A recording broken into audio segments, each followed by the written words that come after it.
अब 28 मार्च को विधान मंडल का बजट सत्र समाप्त होने वाला है। अब बचे ही कितने दिन हैं?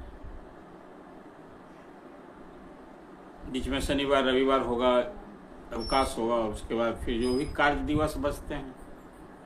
तो इसमें अब तक जो चर्चा हुई उसमें कुछ खास बातें हैं।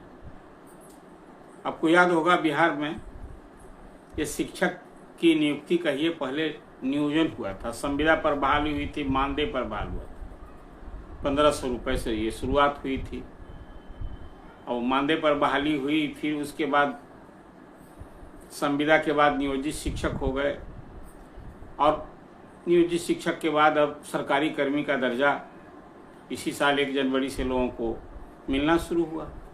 उधर बीपीएससी शिक्षक अब तक जो 3 चरणों में बहाली हुई है वो सब तो बीपीएससी शिक्षक सरकारी कर्मी शिक्षक के रूप में ही बहाल हुए, सरकारी कर्मी ही कहलाएंगे। दर्जा मिला, सुविधा मिलेगी, जो भी। तो ये सारी बात तो है अपनी जगह, लेकिन शिक्षकों की जो उम्मीद जगी थी वो कोई उम्मीद खास करके वेतन लेकर पहले बात मैं आपसे करूं कि बिहार के शिक्षक को कोई पे ग्रेड नहीं है। जैसे राजकीय कर्मचारियों को पे ग्रेड होता है वैसे उनको पे ग्रेड है नहीं। तो बिहार के शिक्षक को तो 7वां वेतन का ही लाभ, 7वां वेतन का रूप ही वेतन नहीं है, उनके लिए पे मैट्रिक्स है। बिहार में शिक्षकों के लिए खासकर शिक्षक संगठनों ने भी इसी अनुरूप समझौता भी किया, मान लिया था। तो उनको मूल वेतन 25,000, 28,000, 31,000, 32,000 इसी तरह से ना है। और फिर इसके बाद डीए, हाउस रेंट, यही मिलता है। अब सरकारी कर्मी हो गए हैं तो उनको पीएफ कटेगा, एक ही नई सुविधा होनी है। लेकिन पे मैट्रिक्स है, पे ग्रेड नहीं है। तो अभी 8वां वेतन आयोग भी केंद्र सरकार ने गठन करने की घोषणा कर रखी है और जनवरी 26 से 8वां वेतन आयोग लागू होना है। तो स्वाभाविक केंद्र सरकार के कर्मचारियों के लिए पहले केंद्र सरकार लागू करती है और उसी अनुरूप बिहार सरकार ने भी तो फैसला कर रखा है, समझौता है कि जब केंद्र कर्मचारियों का जो वेतन आयोग के सिफारिश लागू होगी तो हम उसी अनुरूप बिहार में भी लागू करेंगे।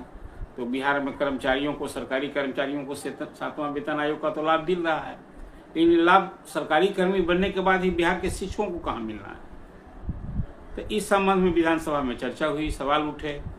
तो शिक्षा मंत्री ने साफ साफ विस्तार से बता दिया कि हम तो भाई मानदेय था, मानदेय बढ़ाए समय पूरा विस्तार से उल्लेख किया और कहा कि भाई तुम उनके लिए पे मैट्रिक्स लागू है, उस 7वां वेतन आयोग से कहाँ गवर्न होते हैं।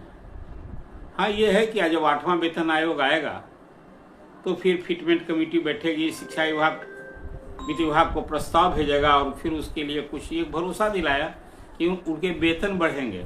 मतलब मूल वेतन में कुछ बढ़ोतरी होगी लेकिन पे ग्रेड तो मिलना नहीं है।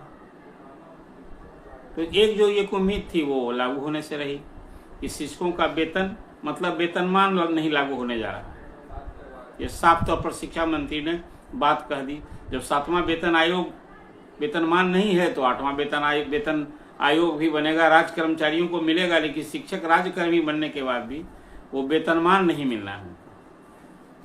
एक और भी जो परेशानी अभी है कि खास करके कई तरह से बहाल जो अभी तक नियोजित शिक्षक 3.5 लाख थे, तो 2 चरणों में जो विशिष्ट शिक्षक के रूप में सब बहाल हुए हैं। परीक्षा दी 2 बार, 2 सक्षमता परीक्षा हुई। तो एक पहली परीक्षा हुई, उससे तो जनवरी से लोग विशिष्ट शिक्षक को 1,87,000 बने हैं, वो जनवरी से उनको सरकारी कर्मी का दर्जा मिल गया। भले अब वो अभी प्राण जनरेट नहीं हुआ है उनका, उसके चलते वेतन तो होली गायब ही हो गया अधिसंख्य शिक्षकों का। होली में वेतन नहीं मिला लोगों को। एक अलग समस्या है, एक अलग परेशानी, अलग उलझन है। अब सेकेंड फेज में जो सक्षमता परीक्षा किए हैं वो मार्च से उन लोगों का सबको अब ज्वाइनिंग का हुआ, 1 मार्च से 7 मार्च तक ज्वाइन करना है। तो स्वाभाविक रूप से जो बाद में परीक्षा दिया विशिष्ट शिक्षक, तो उनसे जूनियर हो गए 2 माह का कम से कम। स्थिति आप देख लीजिए। एक उलझन परेशानी एक अलग है ही।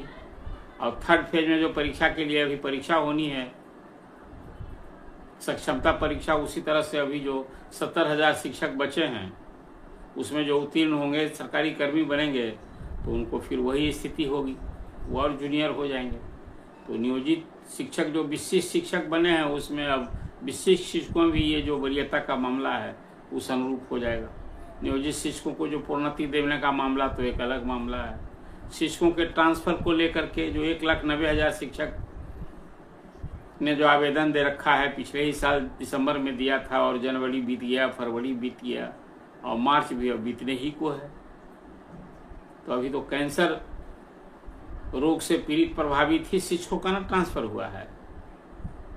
और जो वहाँ गति है, जो प्रक्रिया अपनाई गई है, पहले भी मैंने चर्चा की थी, हालांकि ये बड़ा घोर निराशाजनक बात दिखती है। लेकिन मुझे नहीं लगता है कि जिस गति से ये सब कुछ हो रहा है, स्क्रूटनी, पोस्टिंग, कहीं वैकेंसी हो तब होगा। इस संबंध में मेरी पहले से एक राय रही है कि भाई जो आप ये 38,000 प्रधान शिक्षक और 6,000 जो हेडमास्टर आप अभी बीपीएससी से चयनित हैं, उनको यदि आप पोस्टिंग कर दिए होते तो इतने पोस्ट खाली हो जाते शिक्षकों को, तो जो ऐच्छिक स्थानांतरण के लिए जिन लोगों ने आवेदन दिया है उनकी राह और आसान हो जाती। लेकिन अब वो जो शिक्षक चयनित हैं उनका भी अभी पोस्टिंग नहीं हो रही है। अब उम्मीद है कि कहा जा रहा है कि तो अब अप्रैल में, मई में होगा, अप्रैल में होगा। अब वो पोस्टिंग के लिए इंतजार कर रहे हैं, सबकी काउंसलिंग हो गई है। अब उनसे भी अभी तो 3-3 जिला का मांगा गया था।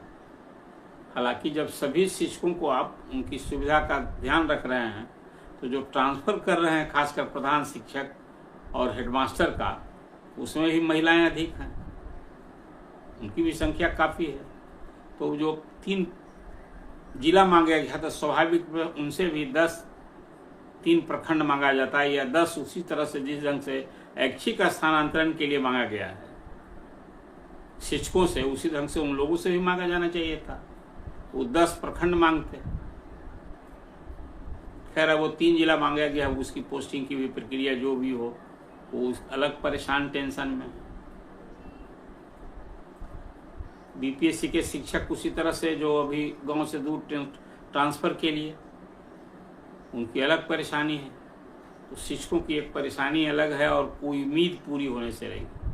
अब चुनाव नज़दीक आ रहा है। अब अभी शिक्षा मंत्री ने घोषणा की है कि भाई चौथे चरण में TR4 की परीक्षा हम लोग मई में लेंगे। और एक बड़ी बात और कह दी कि भाई TR3 में जो अभी रिजल्ट हम लोग ने किया और उसमें जो लोग उम्मीद लगाए थे कि सप्लीमेंट्री रिजल्ट देंगे, तो अब नहीं होना जाना, वो हम नहीं करने जा रहे हैं। और उसके लिए अब है कि TR4 में ही वो सारे पोस्ट के लिए जो खाली रह गया है उसको हम बहाल करेंगे। लेकिन एक अब बड़ा सवाल है, वो ये सवाल है कि जब आप TR4 लेने जा रहे हैं, चतुर्थ चरण की परीक्षा बीपीएससी लेगा मई में, तो उसके पहले बिहार स्कूल एग्जामिनेशन बोर्ड को पात्रता परीक्षा पहले लेनी चाहिए, ताकि जिन शिक्षकों ने ट्रेनिंग कर रखी है, जिन अभ्यर्थियों ने जो शिक्षक बनना चाहते हैं, तो उनके लिए भी मार्ग प्रशस्त हो।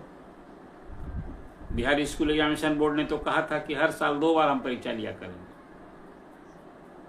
तो इसलिए अभी TR4 के पहले वही परीक्षा पहले लेकर के रिजल्ट कर देना चाहिए, तो उन्हें एक बड़ा अवसर मिलेगा। और डोमिसाइल नीति की बात तो अपनी जगह है, उसकी चर्चा कितनी बार सरकार जब भी मान ही चुकी है कि भाई हम पहले चरण में जिस ढंग से जो स्टैंड है नीतीश गवर्नमेंट का कि मेधा के लिए हम पूरे देश भर के अभ्यर्थियों को अवसर दे रहे हैं और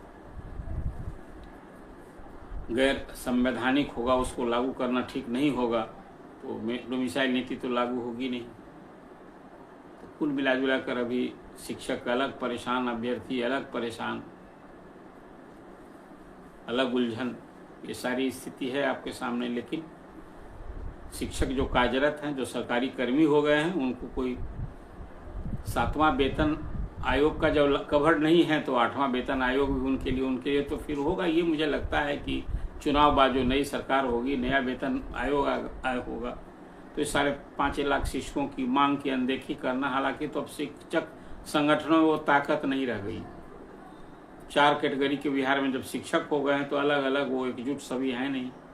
एक और जहाँ वेतनमान वाले शिक्षक, नियोजित शिक्षक, बीपीएससी वाले शिक्षक जो विद्यालय अध्यापक कहते हैं, और फिर ये विशेष शिक्षक। कुल मिला जुला कर। लेकिन ये सारे संपूर्ण 5.5 लाख से अधिक शिक्षकों की जो ताकत है या आज भी जो निराशा है, उन्हें जो परेशानी है, ये चुनाव में क्या उनका रुख रवैया होगा, ये एक अलग सवाल है कि शिक्षक भी शिक्षक के रूप में कि एक वोटर के रूप में जो जातु समूह में बट करके लोग वोट देते हैं, अपना वो दर्द भूल जाते हैं। ये एक सवाल तो है ना। तो ये शिक्षकों की जो परेशानी है, जो उलझन है, एक अलग है। अभी मैंने एक खबर देखी कि आजकल ई-पोस्ट से अटेंडेंस बनता है और उस स्कूल में अटेंडेंस दर्ज किया और नहीं भी वो स्कूल में काम किया, हाजिर है, और वहाँ अटेंडेंस लिया ही नहीं। तो ऐसे हजारों की संख्या में शिक्षकों से शो कॉज किया गया है। अभी सिस्टम की गड़बड़ी के कारण वो जो अटेंड किया है, स्कूल में पढ़ा रहे हैं, उनको भी वहाँ एब्सेंट डिक्लेयर हो गए। अब उस सबको शो कॉज किया गया है। कई जिलों से ऐसी खबरें आई है। अब उसकी अच्छी खासी संख्या है शिक्षकों की। तो ये उलझन परेशानी समझ जाइए कि शिक्षक किस कदर परेशान है इस सिस्टम से। और ऐसे विद्यार्थी जो कहा करते हैं कि भाई शिक्षक पढ़ावें और उनकी समस्या की चिंता हम करेंगे, तो भाई सिर्फ जुमला से काम नहीं न चलेगा। शिक्षक की इन सब सारी परिस्थितियों को देखना, वो प्राण जनरेट करने के लिए भी आम शिकायत सुनने को मिल रही है कि वहाँ भी अब दुकान खुली है, कुछ भी बिना दिए किसी का प्राण भी जनरेट होना कठिन हो रहा है। ये सब भी शिकायत सुनने को मिल रही है। तो विभाग को खासकर ACS को ये सब देखना चाहिए। जहाँ शिकायत है भाई, आप तो एक टोल फ्री नंबर भी आपने दे रखा है, लेकिन कार्रवाई कहीं क्या हो रही है। शिक्षक से आप उम्मीद करते हैं कि वो उस पर शिकायत दर्ज करे, तो किस अधिकारी के खिलाफ वो खड़ा होकर देगा? आपका फीडबैक क्या करता है? कुछ इस तरह से औचक निरीक्षण कार्रवाई होते रहनी चाहिए। और औचक निरीक्षण की व्यवस्था जो नहीं की थी, उसका क्या असर है, क्या है, वो तो अब आगे की मैं चर्चा करूँ। लेकिन आज शिक्षकों की परेशानी, शिक्षक जो तनाव में है, उलझन में, उसको लेकर चर्चा मैं कर रहा हूँ। और नया वेतन और वेतनमान मिलने की जो उम्मीद है नए साल में, वो राज्यकर्मी होने के बावजूद शिक्षकों को तो उसका लाभ नहीं मिलने वाला है। ये साफ तौर से